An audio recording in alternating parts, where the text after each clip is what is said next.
Good morning, everybody. Welcome to another episode of our InfiniTech Podcast Series. In today's episode, we'll be talking about the banking sector and how that is rapidly changing.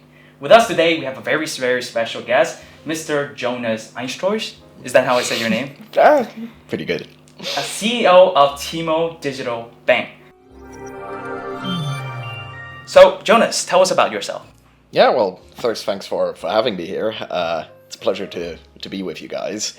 So, I'm born in Scotland, German, but moved to Singapore actually about 15 years ago. And actually first started working in Vietnam almost 10 years ago, not too far from RMIT actually, in a company over in Phu My Hung, Silicon Straits, which was doing a lot of product development. We sold that business a few years later, and now for the last 3 years I've been involved with Teemo, first as a director and then as CFO and most recently as CEO. But really, if I kind of look at my career over the last 15 years, the main thing that I've tried to focus on is actually building bridges and kind of trying to translate.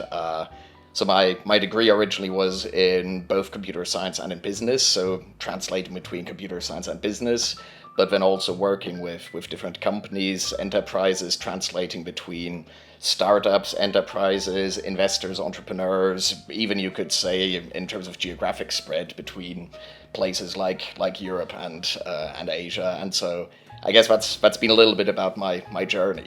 Mm-hmm. That's awesome. So yeah, we're super excited to have you here today. In fact, maybe that's an understatement. We're extremely excited. We told you before when we got the news that you were coming here. And actually, I guess when dealing with a lot of guest speakers, we had some time conflicting schedule, but it was very easy to schedule with you, which is very great.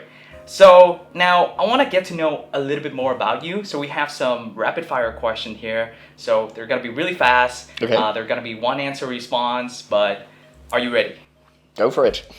First question is, when was the last time you saw a monkey? 7 months ago. 7 months ago. Your dream superpower? Sleeping 5 minutes a day only. Ooh. Do you believe in ghosts? No. And what's your favorite book? Scale by Jeffrey West. Cool. Now, looking at your profile before and through your brief introduction, it's quite evident that you've had a lot of leadership experience, you've had a lot of entrepreneurship experience, and in a variety of different companies throughout your career. Can you share with us what drives you and why you're so passionate about the things that you do? Yeah, I guess I've been very lucky to just be exposed to a lot of different places in my career, from big companies to small companies. And actually very early on in my career, when I moved to Singapore in 2008, I had my first startup, and a lot of people who get into the startup sector are very ultimately, unfortunately, I have to say, arrogant about the corporate world. Everybody loves making jokes of how old and slow corporates are. But I spent 5 years at Lufthansa. They paid for my studies. And one of my very early experiences there was working closely with one of the MDs for one of their subsidiaries. And I started to realize that actually, from the outside, everybody makes fun about big companies as being slow, political, and all of that. But on the inside, there's a lot of people in there who actually feel the same way and who don't want to build slow, painful organizations. But I guess in a certain way, whenever you grow, whenever there's a lot of people coming together, it's very easy to get political, slow, and all of that. So I think one of the very early lessons that shaped me was nobody wants to build a bad company, but it's really easy as companies scale to end up with cultures that are quite slow and painful. And so I think that lesson has stuck with me for the last 15 years, that whatever kind of startups, whatever organizations I've been involved in, culture and the people and the setup and structure is really important, because that's one of the things that as an input you can try and manage, and then the output, whatever business success that is, whether it's banking with Teemo, whether it is convenience store with 7-Eleven, whether it is plane tickets with Lufthansa. In Pakistan I'm involved with essentially the Grab equivalent, so it's ride hailing, delivery. At the end of the day, those are outputs, but the input is always the people and the culture. So I think that's what ultimately excites me most. Awesome. So now let's get right into the topic that we're all here today, which is digital banking and how the banking sector is changing. So in order for us to dive into it, I would like to maybe establish some context so that our audience can understand where we have come so far and how the space is changing. So can you tell us about the roles that traditional banks play? How do they operate, and what are their key offerings in society? Mm-hmm. So it's kind of interesting because originally I'm not a banker, obviously. So actually I've only very recently learned a little bit more about banking, and as an engineer, the way that I approach most things is from first principles, kind of what are the fundamental rules. And at least the way we internally look at it, we break banking down into 5 things that you can only do really with money. You can move money, so everything around payments, transfers, essentially the transfer from money from me to you. You can manage money, so you can plan, you can control, you can predict all of your expenses. You can grow money, so everything around investment, and investments, whether we're talking about, a lot of young people obviously are very excited about crypto, or you could be talking about funds, or even a good old term deposit. All of those are ways to grow money. You can access money, so borrowing, whether it is lending through overdraft, BNPL, mortgages, any of those products. And then finally you can protect money, which is ultimately your whole insurance space. But the way that we look at it, it's in the one hand, it's a very, very old industry. So banking has been around for many centuries. And you could kind of argue that those 5 functions have been around for centuries. And from that perspective, nothing really changes around those principles. But then the how you do that, obviously that is changing very, very quickly. So how you move money used to be cash exchange. Then it used to be a lot of wallets. Now you have a lot of bank transfers in Vietnam, Viet QR, so QR payments. Obviously cashless society is something that's very quickly moving, but at the end of the day, the underlying product is still how can money that I have be sent to money that you, for example, deserve because I bought something from you, or you get a salary, or whatever. So I think that's kind of where technology is quite interesting to rethink, but what a lot of people forget about is that the broader landscape is actually nothing new per se. It is the how where all of the innovation is. Cool. And so you mentioned that, well, we focus now on how things are differently done. So when we look at traditional incumbents, what do you think are some of the drawbacks that, they haven't really caught up yet? I mean, I hate to say this as Teemo CEO, because in most countries, banking is still way behind from what a lot of the fintechs are doing. But actually in Vietnam, I have to say that the pace of innovation of even some of the incumbents, like if you look at an MB Bank or at a Techcom Bank, or even Vietcom Bank, it's quite impressive. So I think when Teemo started 8 years ago, our original claim to fame was that we were first to have a proper mobile app and fee-free banking, so free transfers, free ATM withdrawals. That was good enough for the first 2, 3, 4 years. But now, if you look around, every bank has a digital app. A lot of them are at least for base products free.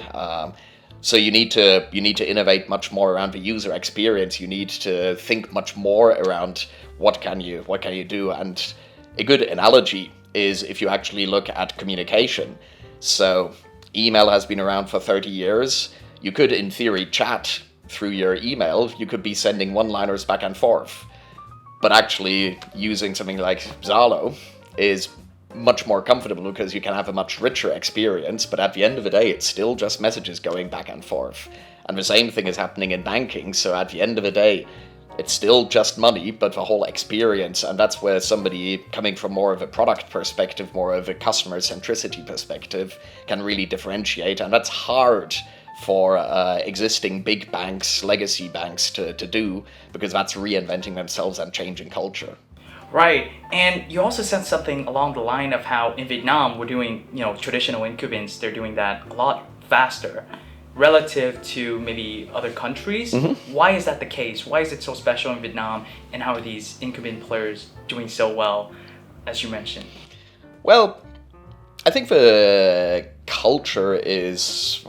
There's a few factors. Culture and technological adoption and embracing technology is, I think, something that I travel a lot, and everywhere I go, people are always talking about how rapidly technology is being adopted by people, young people, Gen Z. But the reality is, if I travel in Vietnam, if I go somewhere into a tier 2, tier 3 city, even in some small villages, people are on Zalo. Young people, old people, everybody's on Zalo. So the embracing of technology is not just in a small subset of a population, but I think there's a general appreciation for technology in Vietnam, which is culturally more pronounced than in many other places. And that also reflects in the talent pool. So there's a lot of good engineering talent in Vietnam.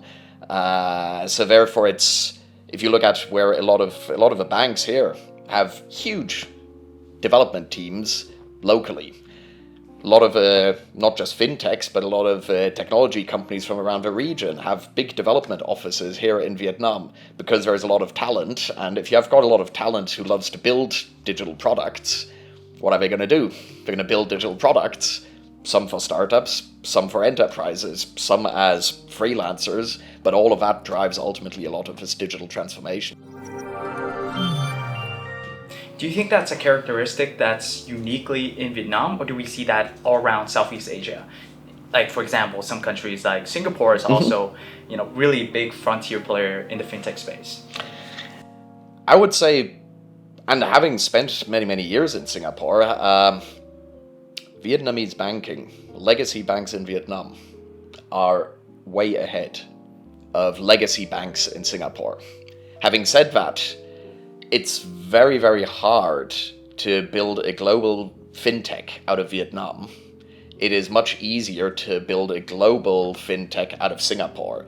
So Vietnam's strength in its size and its population is something that allows a lot of fintechs to focus locally first. So it's a very different game of competing locally against quickly evolving incumbents. In Singapore, it is actually a little bit less interesting to focus only on the Singaporean market. It's the gateway to the world angle that's interesting. I see. That's interesting. And do you think maybe COVID-19 may have had an impact on consumer psychology, how they behave? And is there any insight that might, these changes, does it impact the banking sector in any way at all? Yeah, absolutely. So I was actually outside of Vietnam for most of COVID, so obviously spent almost 7 years before COVID a lot here. Then during COVID was 2 years not at all. And then when I first came back in February 2022, I still had to quarantine. I walked out of my quarantine Saturday morning and went to the bun bar place next to our office that I always had lunch. And I was so surprised and ecstatic when this small lady on the street, actually when I wanted to pay, she gave me a Viet QR payment. So that hadn't happened before COVID. That had happened after COVID.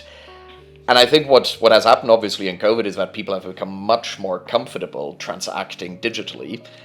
Having said that, at the end of the day, banking is all about trust.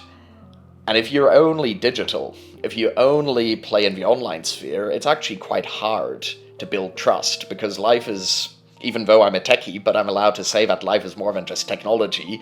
If you're only online, that's only half of a universe. The offline universe is just as big, and so to build trust, you actually need to, especially for a newcomer like Teemo, we need to be visible and present both online and offline, and so whilst it's easier to get started after COVID, ultimately still it's a long journey for people to really, really shift their behavior.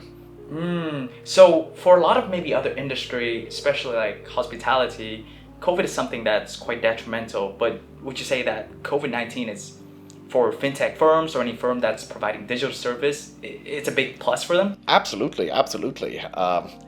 You had, even if you look at, forget about banking for a moment, but e-commerce, health tech, edu tech, a lot of these industries boomed during COVID because people were stuck at home and their interface to the world was technology.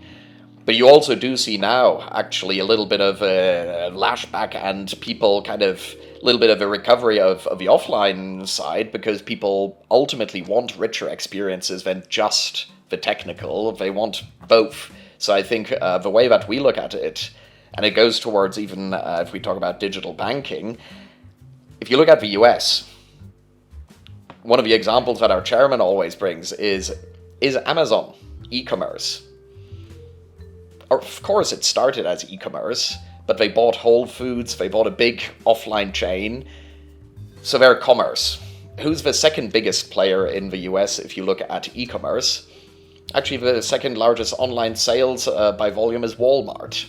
Walmart, of course, is what you would call offline, legacy commerce, but they're the second biggest in online sales. So what we believe is that ultimately online and offline, it kind of converges towards commerce. And the same thing in banking.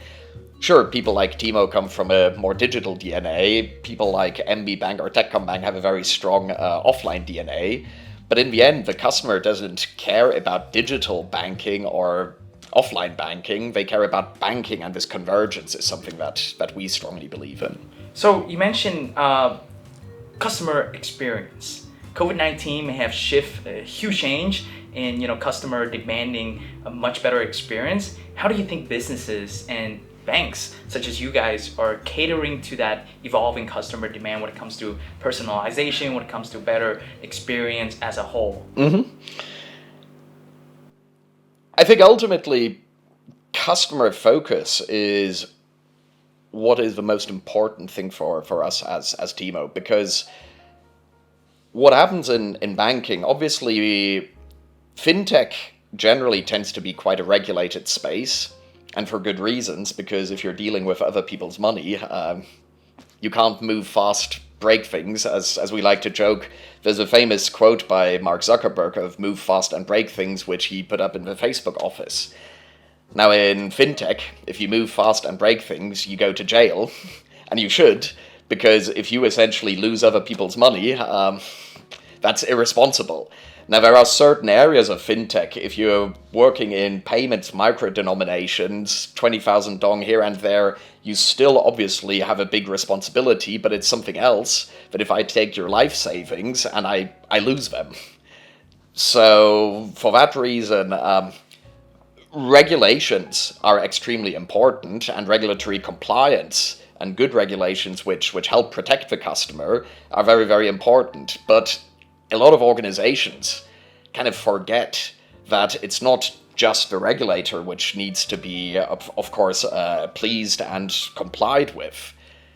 Ultimately, it is the customer who we're here to serve. And so therefore, we need to make sure that we can serve a customer in a way that, of course, is compliant, but that keeps this customer focus. And so this is why on Teemo, things like our entire digital experience, whether we talk about eKYC, that you can sign up for a Teemo account from anywhere in Vietnam, and you can immediately start transacting. We send cards if you request a Napas card in Ho Chi Minh, Hanoi, Da Nang, Can Tho, you'll get the card same day. You will be immediately get a virtual Visa debit card, which if you do video KYC allows you to pay anywhere in the world immediately. So there's a lot of these kind of products that we try and innovate around to provide the customer a better experience. But what we're fundamentally, actually, if people ask me why should they use Teemo, my answer is always very, very simple. I always respond by asking a question first. If I ask you, do you want to become richer? What's your answer? Well, of course. And my second question then is always, do you feel like your bank is helping you become richer? Don't feel like they're doing much as of the moment? Exactly. Why not? So, for Teemo, our goal is actually to make you richer. Because if we have rich customers, it's good for our business. Now the question is obviously, how do we do that? And what most people get wrong is when they talk about how can I become richer, they will immediately be thinking about wealth products, they'll immediately be thinking about investments, they'll immediately be thinking about if I have 1 million dong and I put it in crypto and I can get 100%, 200% return in 3 months or whatever, or it crashes and I get nothing. But that's immediately what most people look at when they talk about getting rich.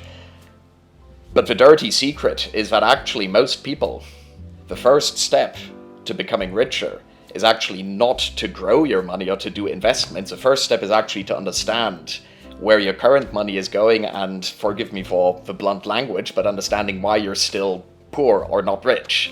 And that is understanding where are your expenses going, that is budgeting, tracking, that is all of this visibility, which on the product level, this is where technology is great.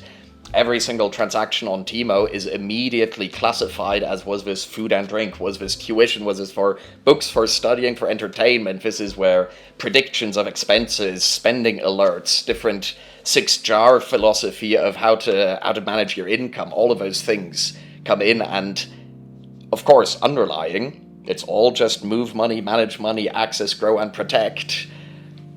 But it is this customer focus on how can we take this journey of a customer from, in your case, being a student at a good university, graduating with a good degree, first job, then first income salary, becoming richer, hopefully enjoying life, but at the same time also accumulating wealth, and then one day you'll buy an apartment, and then whatever your dream is, if your dream is to retire as a farmer in Dalat with a small house, if it is to travel and see the world. But ultimately, the other thing that most banks get wrong is we take ourselves so serious as banks, but actually nobody wakes up in the morning and thinks about, hey, I really want to go to the bank today because it's cool to go to the bank. That's not how people think. The way people think is they wake up in the morning and they say, hey, I really want this new iPhone. I want to go to Saigon Heat basketball game, or I want to travel to Europe, or I want to hang out with my friends. And the nice thing about finance is that finance actually touches everything. So all of these things have some financial component, but it is almost always inevitably a three-way kind of transaction where it is between you and a merchant to buy a good, or you and your friends going somewhere to see something, you and an airline to travel, and finance is an enabler, but it's actually not the main purpose. So therefore, we also need to be realistic and honest and not take ourselves too serious from that perspective, but rather see how can we enable you to live that lifestyle that you're actually looking for. So you mentioned all these extra other features, all these, budgeting, saving, you're helping consumer maybe look at where their expenses are going. It seems to me like we're focusing more on customer centricity. Now, is customer centricity a thing? So in our research process at school, we learn about these. It's been a while, for quite a while. If we study marketing, customer centricity, we move from, product centricity. But why is it now kind of like a buzzword we see in banking? Is it because, we're seeing, and also do we see a shift and change in the job market on what banks are demanding? Yeah, you mentioned all these extra technology features. Yeah. Would we have to hire people differently? What's the situation with that like? So it's funny because it's very easy to pick up buzzwords, and every industry kind of has its own lingo of buzzwords. And again, I'm not a banker originally, so I'm a tech kind of product startup guy.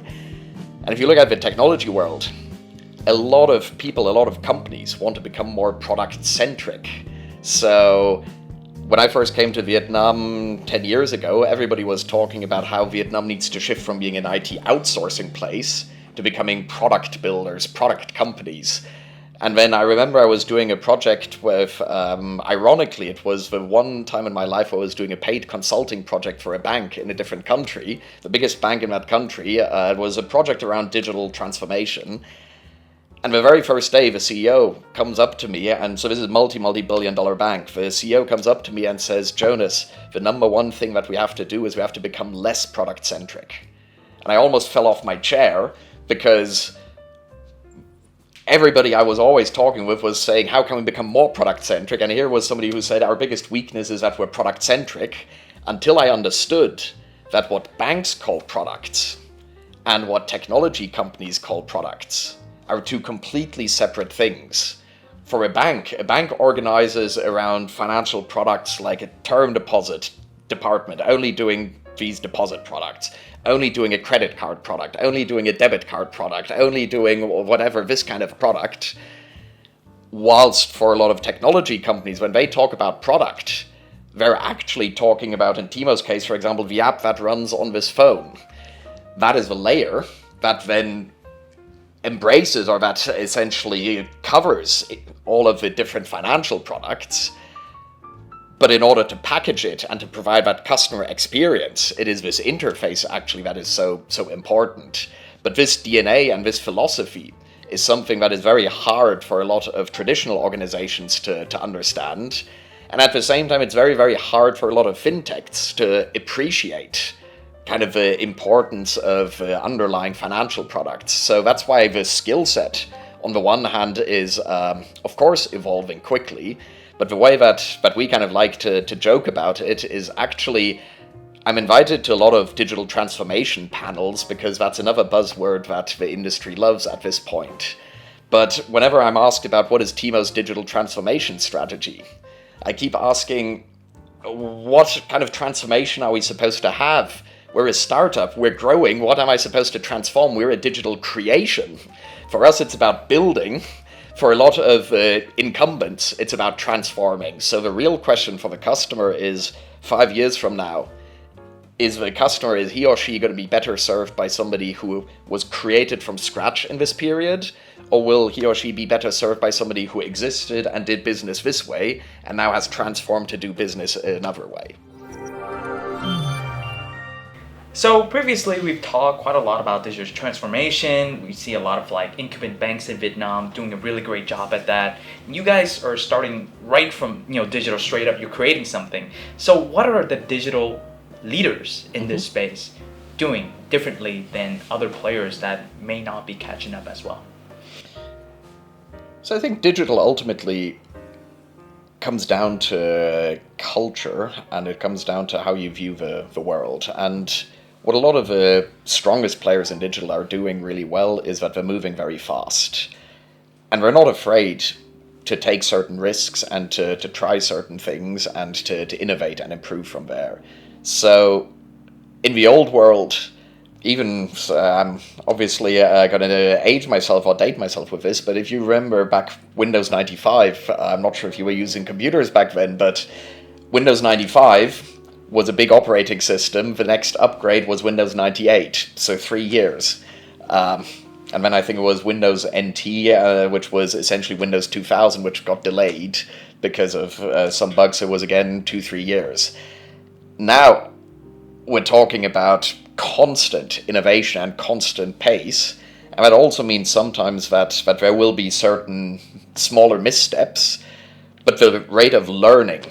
Digital is fantastic because it allows you to scale much faster. You can develop something once and then repeat it many, many, many times.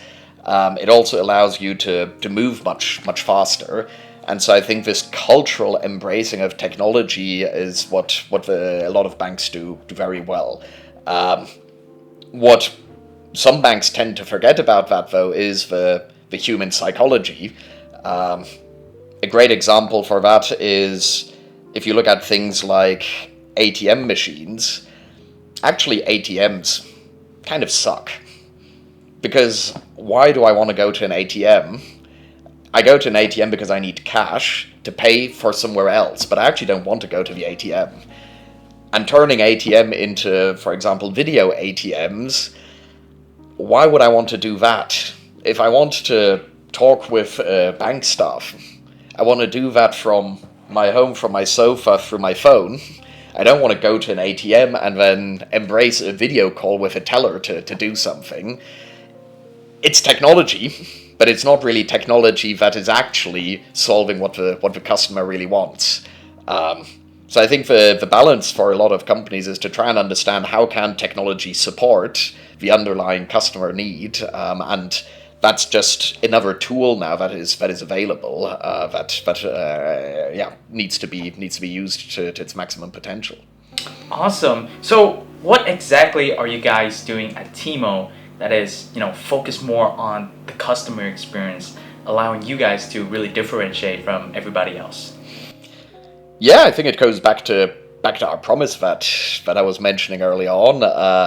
it goes back to how can the customer become richer? How can they use finance for living their best possible lifestyle? That comes down to figuring out for each customer what is their biggest pain point actually at the moment. So for a lot of students, money is very tight, obviously. So towards the end of the month, it's very often the case that you would be running low. So having better budgeting predictions, understanding warnings, alerts is something that for a lot of students or entry-level people is very, very relevant. Interestingly, on Teemo, if you look at our customer base, we of course in absolute numbers have more younger customers, but we also have quite a number of people who are actually very heavily banked, but like we like to kind of call them the unhappily banked. So on average in Vietnam, I think the latest statistics is something like 4.15 bank accounts per adult. So a lot of these people have bank accounts, but they don't feel that their bank account is actually helping them manage their finance in the best possible way. They may have enough money that they don't run out at the end of the month, but guess what? Even the richest person in the world still dreams of becoming richer, so they still are interested in how can we figure out, are we wasting money, are we saving? We have a product called Money Pot, which a lot of people use for different allocations, pockets of money for books, food, all of that. We expected this to be a product that only people with less income would use. I explained this to a friend of mine who is very well off, and he said, oh, okay, because he was asking me this Money Pot thing. He's a very avid Teemo user. He said, this Money Pot thing, what is that? I don't understand it. And so I explained this is for, we believe, more Gen Z, kind of this allocation. And he said, oh, okay, I get it. Okay, makes sense. Walks away. 4 months later, I meet him again. He says, hey, your Money Pot thing is amazing. And I say, why are you using Money Pot? And what he actually ended up doing was he actually bought an apartment not far away from here, renovated that. Now his renovation, his budget was $1 billion. But he didn't want to exceed that $1 billion budget for renovation, so he actually created a money pot to make sure he doesn't run out of money for his renovation, because guess what? The same underlying product, the same underlying human need of I've got a budget and I don't want to run out of money there, so I kind of create this pocket. It's the same thing for him. So for us, what we really, really try and understand is how can we get closer to the customer and understand how they interact. That also means something that we internally talk about a lot, which is social banking. A lot of social networks talk about things like social graphs, so your connections, the people you interact with, and how can you provide a richer experience together. So again, back to the underlying value propositions, move money. If we go out for dinner and I cover the bill, but then actually I want to split it with you, of course, I can ask you for the cash. Of course, you could just transfer it to me. But how can we make that experience richer? So on Teemo, for example, if I will pay for the dinner and it is 150,000 dong, and we split it in half, I can create a payment request immediately from that receipt. And of course, you could just one click accept it, but it's also about being playful. So if you reject it, we have kind of different small gamification mechanisms there of you could reject it politely, or if we're kind of a little bit cheeky, you could also send me a hell no message to, I'm not paying for that. Underlying, of course, it is just a bank transfer that is being initiated, but it is about this kind of social fabric and creating more engagement and creating these kind of experiences that ultimately a lot of people in banking talk only about the functional side of things.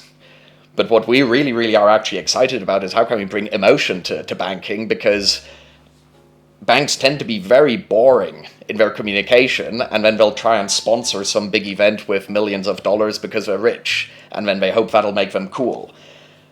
But the truth is there is no real emotion in that. But actually money is something highly emotional, because people actually dream of being rich and they fear being poor. So it's very, very, very emotional. And so what we're trying to do with a lot of these things is actually how can we bring emotion and heart. I mean, it emerged, even this slogan, "Love the game you play," is actually something that emerged over time from what was starting out as a very small sponsoring campaign for basketball, but this line of loving the game you play, and whether that is banking or whether that is studying or whether that is hanging out with your friends or traveling the world, that's kind of something how we try to differentiate. And how do you guys continue to innovate and bring a more personalized experience for customer? And just how important do you think is personalization? I read somewhere about how that improves customer loyalty. It encourages people to talk about the product they were using, word of mouth. Can you tell us a little bit about that? Yeah. One of the things that amazed me when I first got involved with Teemo a few years ago was the level of engagement that Teemo actually has on a place like Facebook. We've got a Facebook group, which it's not huge, it's only about 20,000 members or so, but every single day there are dozens of posts in there. At one point there was a meme war going on in there of Teemo versus Bank X and all of that, and it's very, very important for this kind of group is very important for us because it's a place where customers tell us a lot of their requirements and their problems and their dreams and their desires, but also just have a bit of fun. And so it was a very funny a few weeks ago.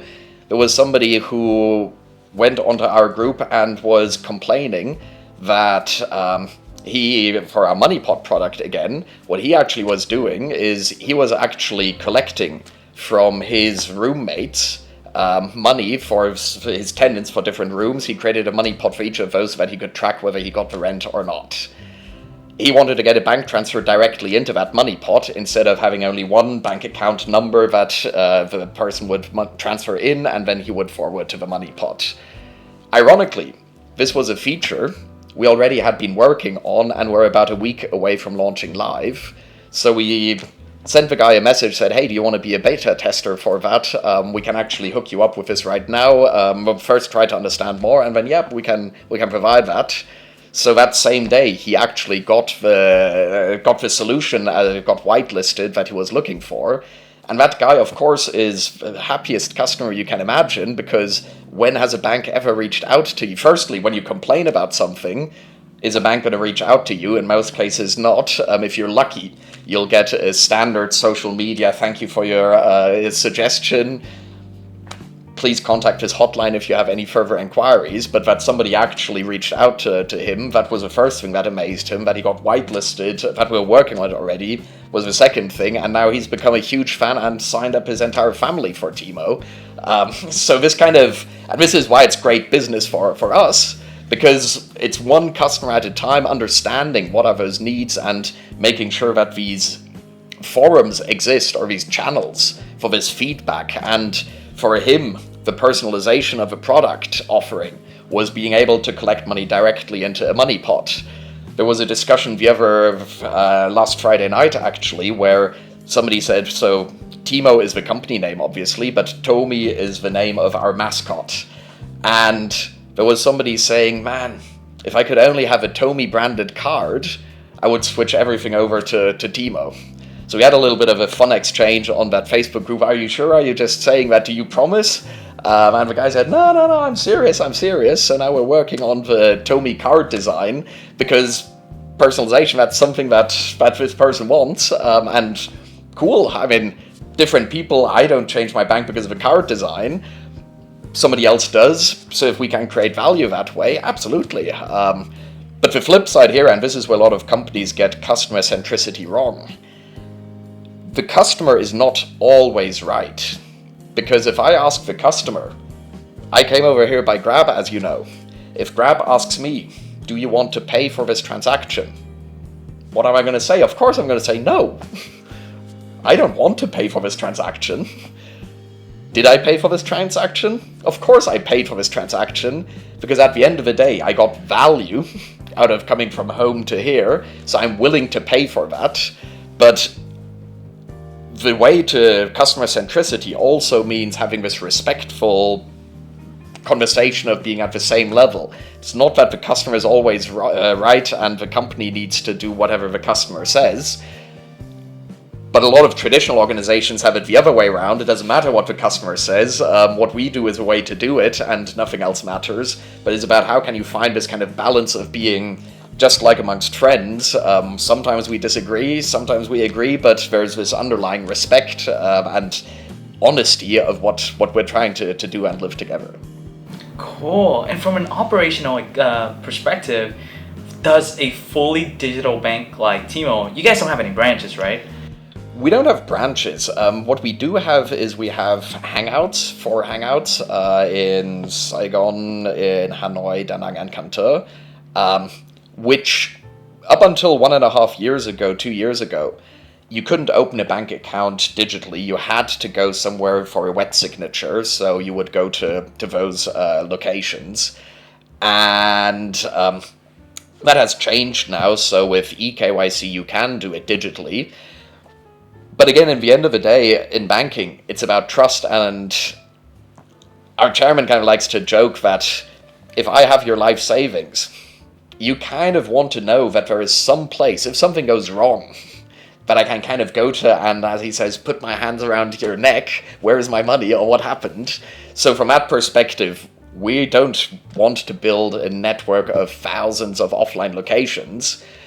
But back to the point of, do you need to be only digital or should you be only offline? No, it's finding that right mix between online and offline. And in the next 5 to 10 years, how do you see the banking sector grow? I mean, now we're seeing a lot of major changes, big shifts, we're seeing a lot of innovation, as you guys are mentioning, but down the road, what do you think the future is going to look like? I think if the exciting thing, especially in Vietnam, is obviously the next 10 years should be an amazing time of course, short term there may be macro headwinds, but long term the country is developing very, very, very rapidly, and it's still very early in the overall journey. So I think if an economy does well, banking does well because it's essentially a supporting industry. Now, the way how banks will look in the future is an interesting question, because that's probably going to be very, very different. The way that a bookstore looks today is very different from what it was 20 years ago. A bookstore today is, in most cases, a website. Even shoes, fashion, something that I originally didn't believe could be something very big online, because how would I purchase shoes if I can't try them on? But actually, technology has proven that you can purchase them and you'll just return them if you don't like them, and so the industry has evolved around that. But at the end of the day, I'm still looking for a shoe that is either nice, comfortable, beautiful, whatever. So I think with banking, the same thing is going to happen. The 5 functions aren't going to change, but the how is changing very, very rapidly. So you would say there would be more sophisticated ways that they're catering to people, offering even more personalized experience. Absolutely, and a lot more embedded. So the question is, how can the banking service come to where the customer actually is, which historically was at the branch? But why would you want to go to the branch? So the question is, even if you look at e-commerce, a lot of banks, you will see them actually at the checkout page on e-commerce, because that's where they would be offering installment or BNPL products. The bank comes to Grab app by putting your card on file. That means suddenly you're transacting every day with your bank enabling it, but through a different place. And so I think that's one of the big trends that's going to happen. Awesome. And now, as we kind of approach the end of our episode today, we actually have 2 questions that our club member really wanted to ask you after knowing that you'll be one of our guests. The first one is from Long, and he asks, why do some traditional players create entirely new digital bank, such as the example of Leo Bank from OCB, instead of digitalizing their own platform? It's a great question, and without being in the boardroom of every bank in Vietnam, obviously, but I'm pretty sure that this is exactly the question that every bank is asking themselves in Vietnam. The difficulty of transforming is creating a different culture that is digital first. And historically, banking has still been quite profitable in Vietnam. And a lot of digital initiatives lose money for the first couple of years. So it becomes very, very hard for a company to bet on immediately short-term losses in order to grow long-term digitally when they have an existing business that is doing quite well. So that's why a lot of banks then think about, hey, can we create a separate unit? The problem with that, though, still is DNA and culture, because people who come up through the banking sector have a certain way of thinking, just like people who come from the tech world have a certain way of thinking, just like people who come from retail have a certain way of thinking. And for them to unlearn that is very, very difficult. So it's hard, just because if I spend 20 years under one regime, to the next day walk out and behave totally different, operate under a totally different paradigm, is almost impossible. So that's why this strategy often has globally had challenges. At the same time, for the four of us to just start a bank from scratch, outside entirely, without any connection to an existing bank, is also not possible because of the regulatory landscape, and banking for good reasons is protected. So you kind of need to get that balance right, and that's what everybody's trying to figure out. How do you get that balance right? Cool. Next question I have for you comes from Zhang, and her question is digital banking pretty similar to e-wallets? How do the two differentiate? Yeah, it's a great question, Zhang, because we get that question from investors, especially tech investors, a lot as well. And unfortunately, it seems like in Vietnam, to be a fintech, you need to pick a four-letter name. So even Teemo, Momo, Mocha, whatever, everybody seems to love the four letters. But I'll actually ask a very simple question. In your wallet right now, and I'm talking offline wallet first, how much cash roughly do you have in your wallet right now? Right now? Mm-hmm. Roughly 500,000 Yeah. TMD. You don't have to go on the record to disclose how much you have in your traditional bank account, but I'm willing to bet that it is orders of magnitude more than 500,000 dong. Because wallet is where you have your daily usage. A bank is where your wealth is actually parked. Now, I assume you use Momo? Yes. What's your Momo balance at the moment? Not that much, actually, maybe 120,000. Because it's an e-wallet. Mm-hmm. Again, I'm not going to ask you which bank mainly do you use? VIB. I'm not going to ask you what your VIB balance is, but I am very sure that your VIB balance is going to be more than 120,000 dong. Teemo, we're a bank. Momo is a wallet. So what that means is your average balances are going to be completely different. The interesting thing, this also, even from a regulatory perspective, it's totally different. The bad news is that money sitting in a wallet is not protected by deposit insurance or any of that stuff, which, if any of your members have been following globally what has been happening with Silicon Valley Bank and some of those, essentially deposits were protected by the government to a certain minimum level, and now the government stepped in and said the whole rest, they're also going to make sure that those deposits are going to be returned. The bad news is in wallets, if a company were to go bust, that money is gone. The good news is that your total losses would be, if it is an unnamed wallet, 120,000 dong. Okay, it's not going to kill you. If you're a bank, even 120,000 dong in Teemo are protected exactly the same way because it is a government-regulated bank account. That's why the partnership with Viet Capital Bank is so important, because it is protected in exactly the same way as 120,000 dong would be protected in VIB or in Vietcom Bank or AgriBank or any other bank. So there's a regulatory answer to or aspect to that question. There's a consumer psychology answer to that. At the same time, what you do see happening in Vietnam, especially with things like VietQR, is that banks are moving more and more into the microtransaction space as well. Because if a taxi driver is willing to take a 40,000 dong transfer via bank transfer, that is what historically would have been either a wallet cash or even a Momo or VNPay or micro kind of wallet transaction.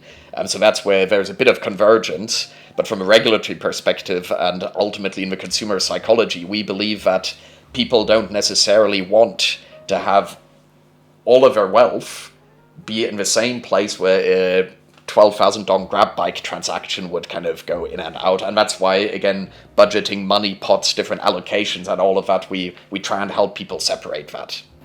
Interesting. And last question I have for you comes from Sung is, traditional banks have a huge market share in Vietnam. Can digital bank like Teemo compete with them, and would that advantage that you guys have be sustainable for a long time? Well, let's see. Of course, we believe that we can compete. I think ultimately the interesting thing about a place like Vietnam is that it's very, very quickly evolving. But if you look at banking today, and you look at the top 10 banks today, and you compare it with the top 10 banks 5 years ago, there is a bit of movement. 10 years ago, there is huge movement.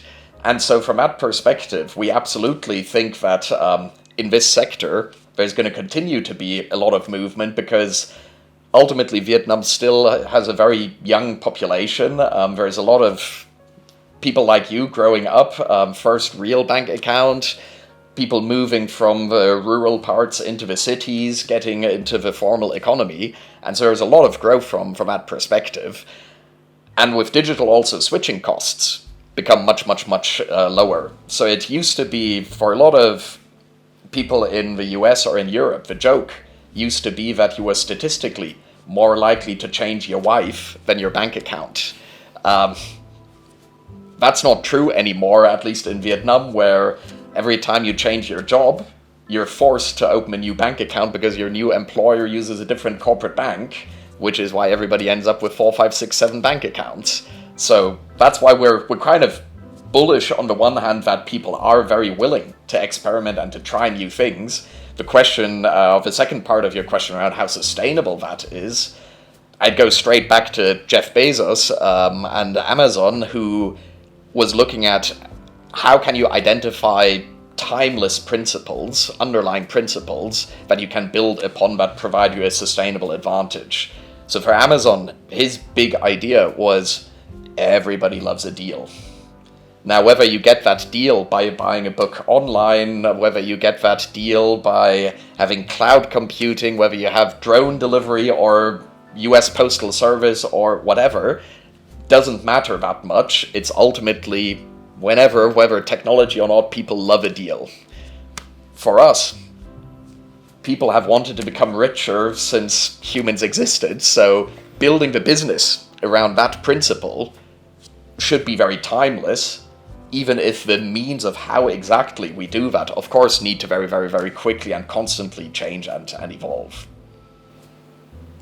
Awesome. With that, we come to the very end of our episode. We had an amazing conversation, and like I said, we're really, really happy that you're here. But to wrap it all up, do you have any final quotes that you would like to share with our amazing audience here? Well, firstly, obviously, thanks for having me. I think it's always great to talk with the next generation, so to speak, and it makes me feel terribly old. But I think there's a lot of smart people who said great things and a lot of great videos. If you look at Steve Jobs, his commencement speech, and there's a lot of those things, but I think the one thing, just maybe topical because I'm wearing the shirt, but a lot of people talk about work-life balance as if work and life were kind of opposing forces, and if they were always at conflict. But actually, for us, we really believe in this idea of loving the game you play, because if you love the game you play, then actually it doesn't really become work, or it isn't really struggle. You're not waking up in the morning asking yourself, why do I have to do this? It is actually something that you look forward to. You look forward to spending time with your girlfriend. You look forward to spending time watching a sport you love. And so therefore finding places where you can kind of love that game, and places that allow you to channel that love. That is really, I think, something that, even though Germans are not known for being very emotional or for being on the softer side of things, but I actually think it truly is something that at Teemo at least, we really see the value of. If you can get people to love the game they play, amazing things happen. Awesome. And with that, that's the end of our episode today. That's it for me, and I'll see you guys next time.